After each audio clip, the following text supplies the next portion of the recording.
Widow with 3 sons was rejected, the cowboy said. You're home now. The wind cut through the valley like a blade, carrying snow that stung the skin and buried the road behind them. Clara pulled her shawl tighter around her shoulders as the wagon creaked forward. Her 3 sons sat close together, knees drawn to their chests, silent in the way children become when they sense fear but don't yet have words for it. They had been turned away again. The town was only a mile back, its lights already swallowed by the storm. The preacher had shaken his head. The innkeeper had avoided her eyes.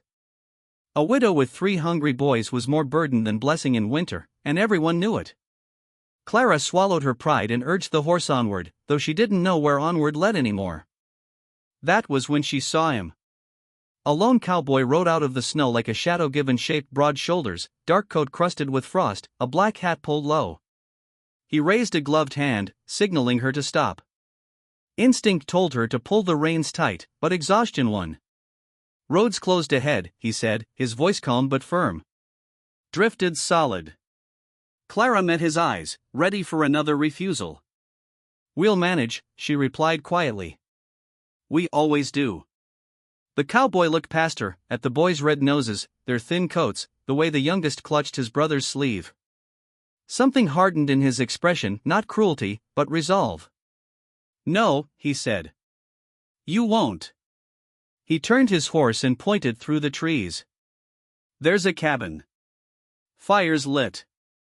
Food on the stove. Clara hesitated. We don't have money. He glanced back at her, snow settling on his shoulders. Didn't ask for any. They followed him through the trees until a small cabin appeared, golden light spilling from its window like a promise. Smoke curled from the chimney. Warmth. Life.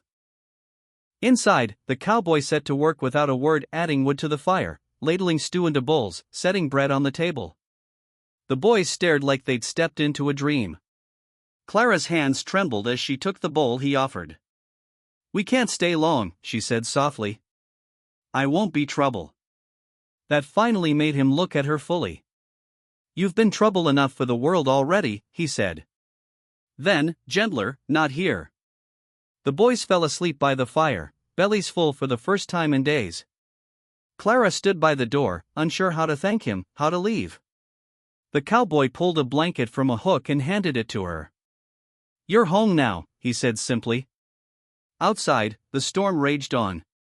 Inside, for the first time since her husband's grave had closed behind her, Clara felt something she thought was gone forever.